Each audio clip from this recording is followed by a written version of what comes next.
আমাদের জুলাই বিপ্লবোত্তর স্বপ্নের বাজেট নয়, এই বাজেট হচ্ছে সেই পুরাতন ধাঁচের বাজেট। এটা একটা পাচারকারী এমন এক বাজেট করা হয়েছে যেই বাজেট এদেশের সাধারণ নাগরিকের কোনো কল্যাণ নিহিত নয়। আজকে দেখেন বাজেট ঘোষণা করা হয়েছে, এই বাজেট হচ্ছে একটা শুভঙ্করের ফাঁকি। বলা হয়েছে শিক্ষা খাতে 2% জিডিপির বরাদ্দ করা হয়েছে। একই সাথে আপনার রূপপুর যে বিদ্যুৎ প্রকল্প এটার ব্যয় এখানে ঢুকিয়ে দেওয়া হয়েছে। বিজ্ঞান ও প্রযুক্তি মন্ত্রণালয়ের ব্যয় এখানে ঢুকিয়ে দেওয়া হয়েছে।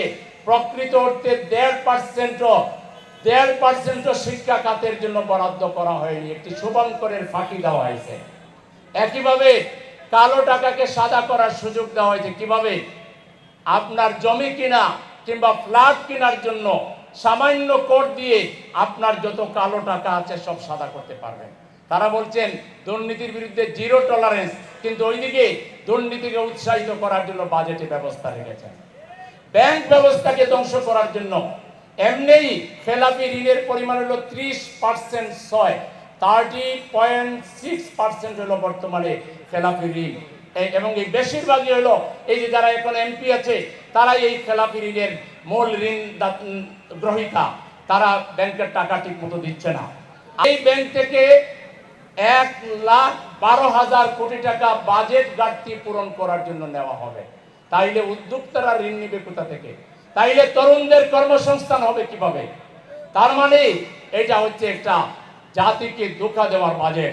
এখানে শ্রমিকদের বেতন মজুরি বৃদ্ধির কোনো ব্যবস্থা নাই, কৃষকদের জন্য কোনো অ্যারেঞ্জমেন্ট রাখা হয়নি। আমাদের গরিবদের পকেট কেটে এই বাজেট পরিচালনা করা হবে। এবং আমরা পরিষ্কার বলতে চাই, এই যে ঢাকা মহানগরীর জলাবদ্ধতার জন্য ডাইরেক্ট কোনো বরাদ্দ এখানে নেই। মশা নিধনের জন্য, ডেঙ্গু নিধনের জন্য কোনো বরাদ্দ নেই। ওয়ার্ডে ওয়ার্ডে চিকিৎসা নেওয়ার জন্য বাজেটে কোনো বরাদ্দ নেই। তাহলে এই বাজেট মূলত মানুষের পকেট কেটে নিজেরা সেই পুরাতন, এটা আমাদের জুলাই বিপ্লবোত্তর স্বপ্নের বাজেট নয়, এই বাজেট হচ্ছে সেই পুরাতন ধাঁচের বাজেট, যেখানে জনগণের পকেট কেটে তারা রাষ্ট্র থেকে টাকা আহরণ করে বিদেশে পাচার করবে।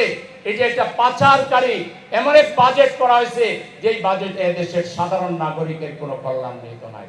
সুতরাং এই বাজেটের বিরুদ্ধে এবং সকল অন্যায়ের বিরুদ্ধে এই ঢাকাকে গড়ে তোলার জন্য যদি আমরা সবাই মিলে আজকে বাইসাইকেল র্যালিতে যেভাবে এসেছি, অন্যায়ের প্রতিবাদে যদি আপনাদেরকে ডাক দেওয়া হয় জুলাই যোদ্ধাদের অনুসরণ করে সেই অন্যায়ের বিরুদ্ধে লড়াইয়ে, আপনারা কি প্রস্তুত থাকবেন?